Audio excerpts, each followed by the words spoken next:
Good morning and welcome to our campsite in the Black Forest in Germany. It's 7 AM and Jonathan is still in bed. You would think sleeping right next to this noisy river would keep you awake all night, but actually the white noise drowned out all the other noises on the campsite and I slept like a baby.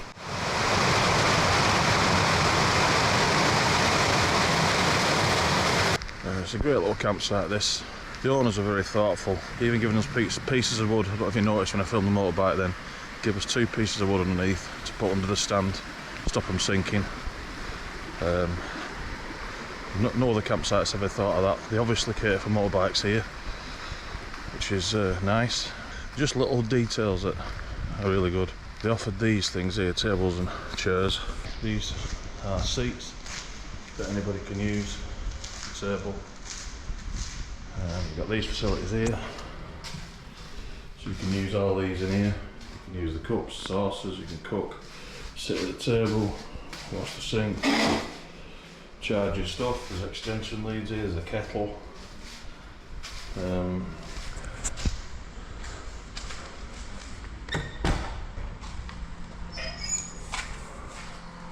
There's washing facilities, drying, fridges.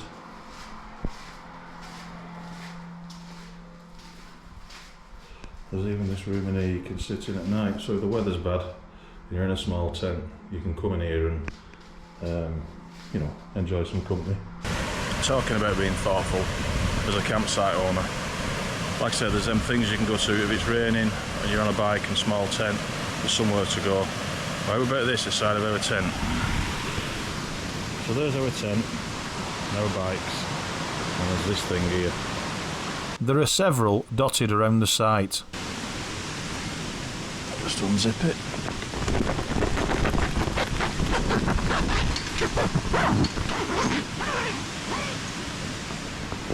Look about that. Alright, it's basic. It is basic, but if it was absolute bouncing down and you needed somewhere to shelter and you only had a small tent, you could sit in here, have your brews, eat, have a beer. It's just a simple touch. More campsites need to do this. That's my opinion.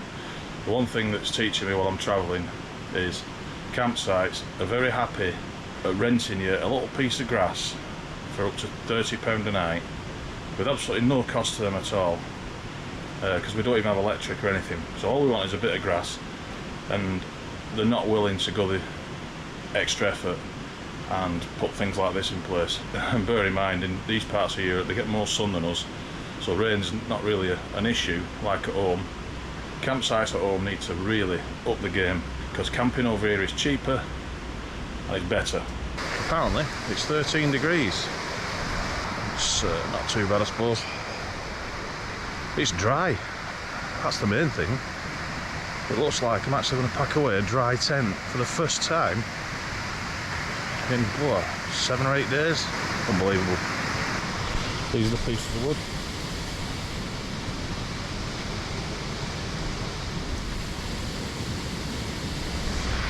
As you can see, I didn't use mine. So after a quick morning coffee, we packed up our tent and all our stuff. We got back on the bike, ready to head out and explore the Black Forest.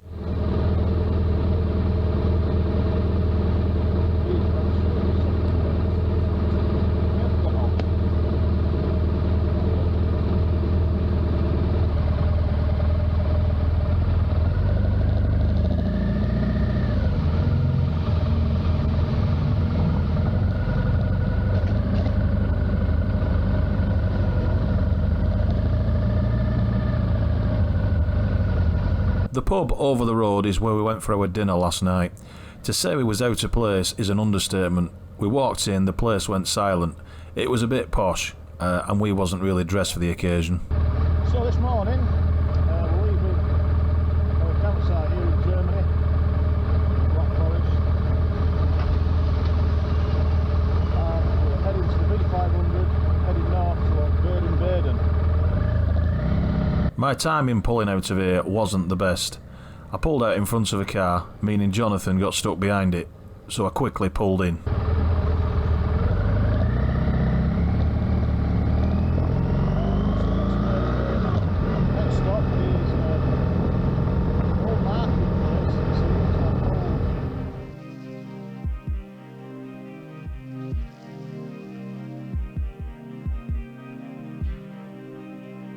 If you've never been to Germany, I highly recommend it. It's a beautiful country with lots to offer and lots to visit. Traffic wise, it's quiet. Getting around is very easy. City centres are quite busy, but that's obvious, but once you get outside them, it's plain sailing.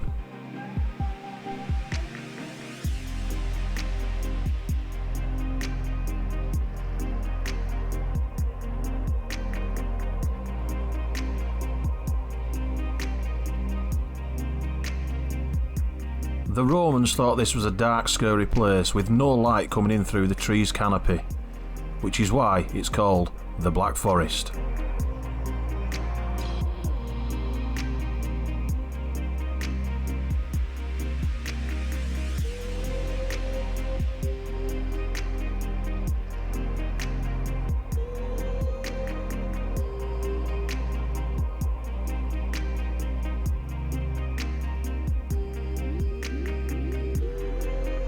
The roads you are seeing now pretty much sum up the day.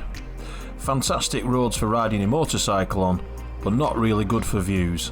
Having said that, we did pass through a few quaint little villages that was easy on the eye.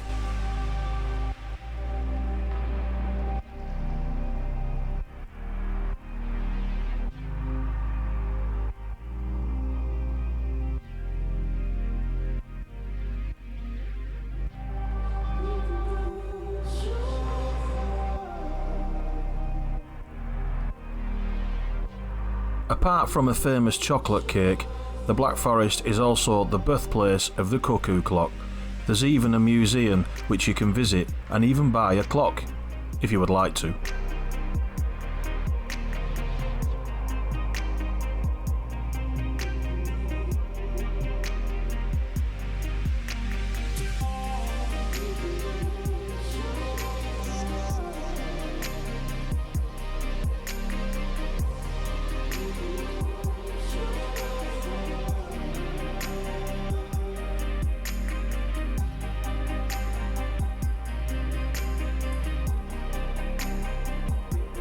When I saw the fog, I feared the worst. It was like Austria all over again.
Riding on the B500 is a strange affair.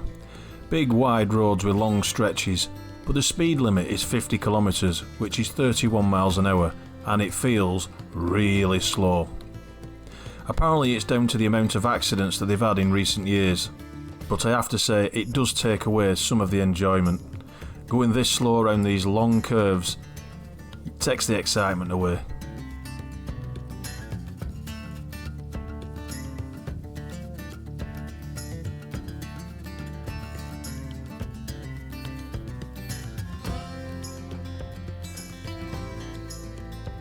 But if, like us, you're just getting from A to B, there is definitely worse roads to be on.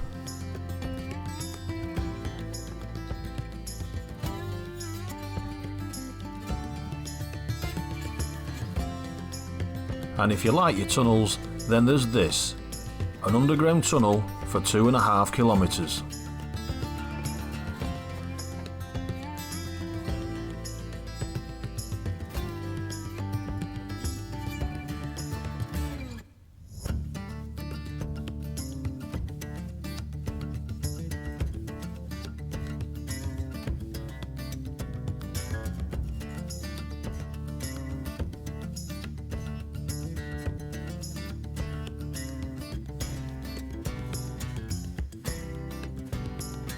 We didn't realise it at the time, but while crossing this river by going over this bridge, we were actually crossing from Germany into France.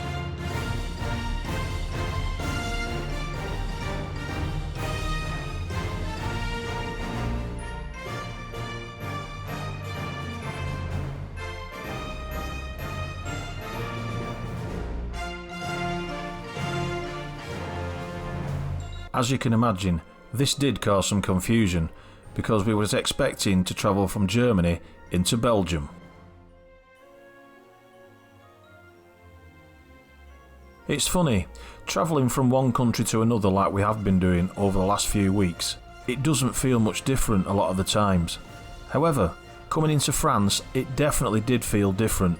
And, would you believe it, it was sunny. Could this end up being the warmest country on the whole trip?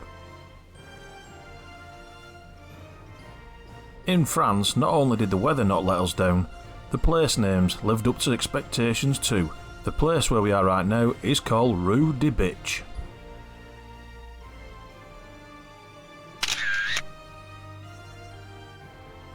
Well, you're probably wondering what the main difference is between the other countries I've been through and France.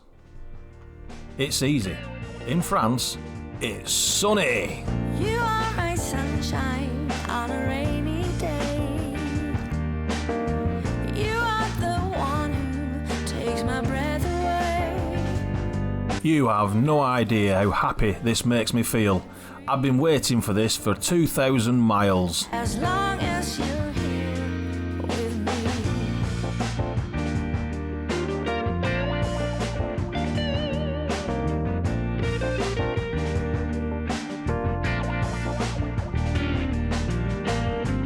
I surrender. All this happy riding through the sunshine has given us an appetite, so it's time to pull over and get a fill. Just as we're discussing food, lo and behold, what comes over the horizon but a McDonald's.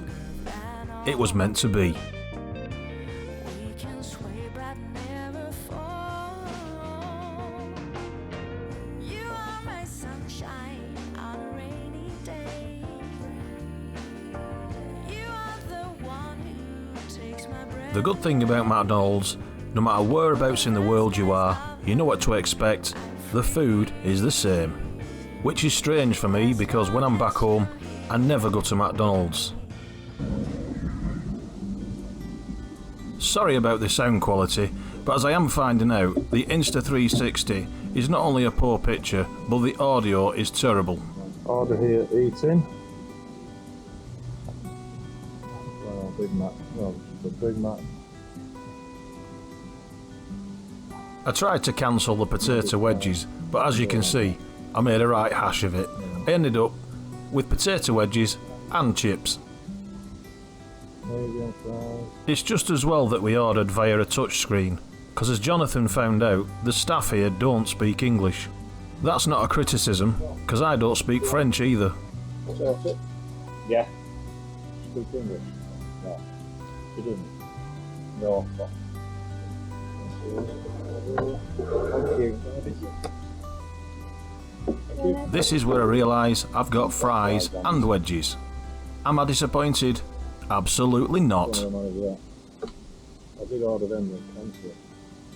I just didn't cancel it, but I'm kind of glad now. I'm hungry. Whoa, steady on fella, watch your fingers.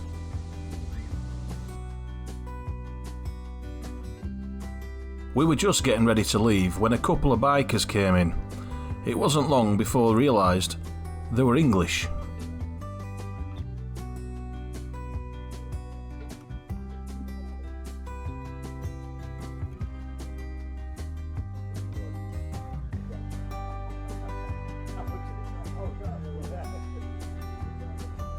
As you can imagine, a long conversation ensued about bikes, destinations. Turns out these are going to the warmer side of Europe, which I have to admit is a better idea. They're staying in France and Spain, which me and Jonathan agreed is definitely a better idea, given the weather we've had for the last few weeks.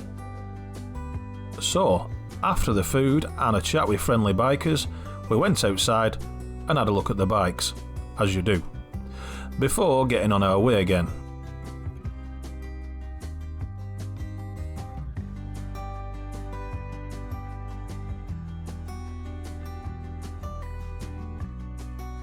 And it wasn't just the weather that was different in France.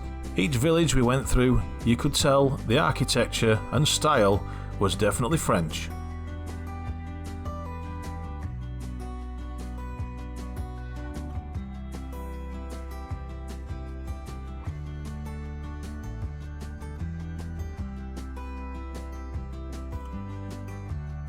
I was really relaxing into the ride. I could get used to this. Although the temperatures are not scorching, it's just dry and very comfortable. And I'm enjoying it. A little bit of sunshine and some nice views was making France our happy place.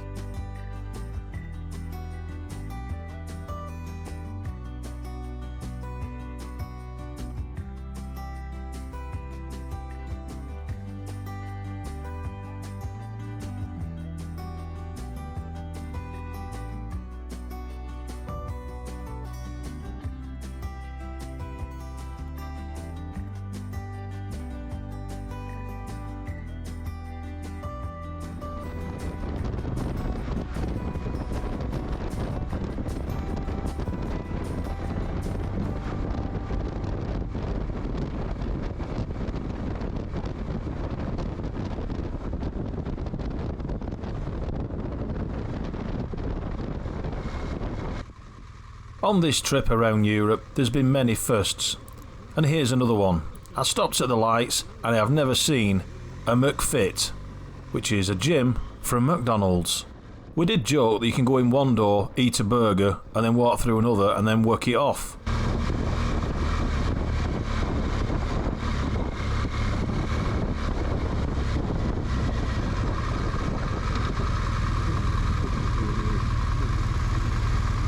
Guess which plonker is in the wrong lane?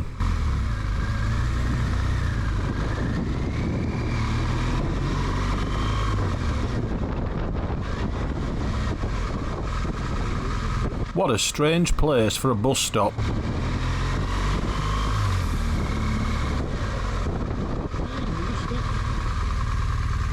Stupid place for a bus stop.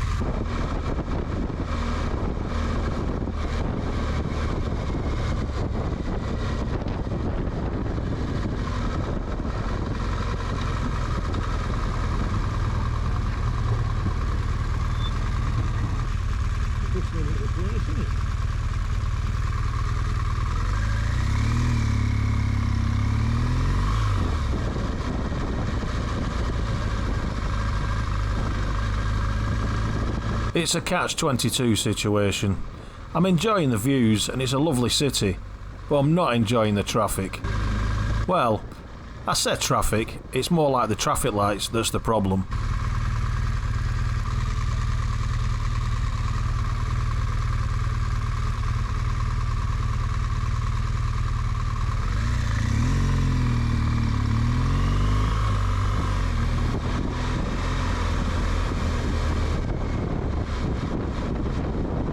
So we've been following these two bikers. The bike on the right is a Peugeot scooter, and the bike on the left is a Honda CBR with a Peugeot badge on it. What's going on here? Can you see that?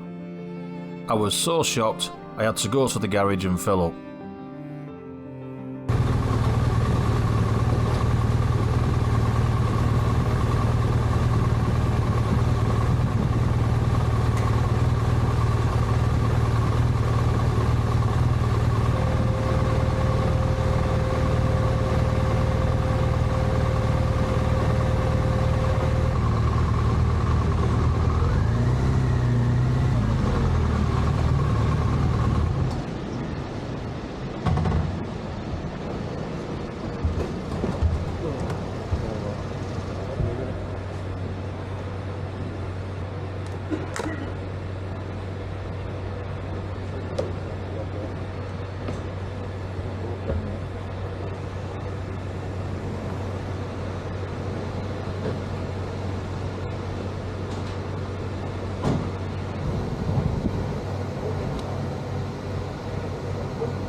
Quick check of the pump number, before I go to pay.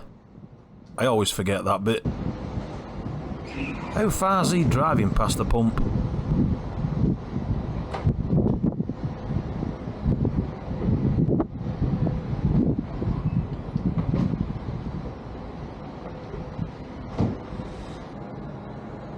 This guy looks familiar.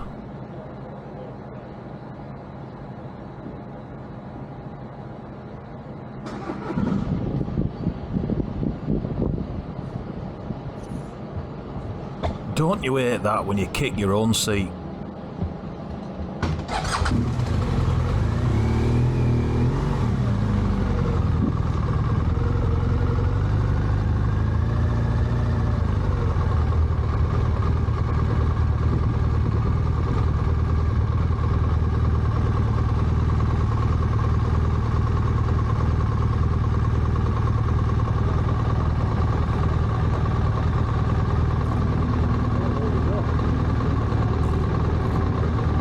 Well, now that we've got a full tank of fuel and I'm over the shock of the Peugeot Honda combo, we're back on the road.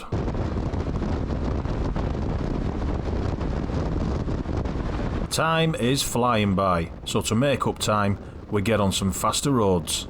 We want to make it to Luxembourg and still have some of the afternoon left. Speaking of time flying by, where has this video gone? Thanks for watching and I'll see you in the next one. Entering Luxembourg.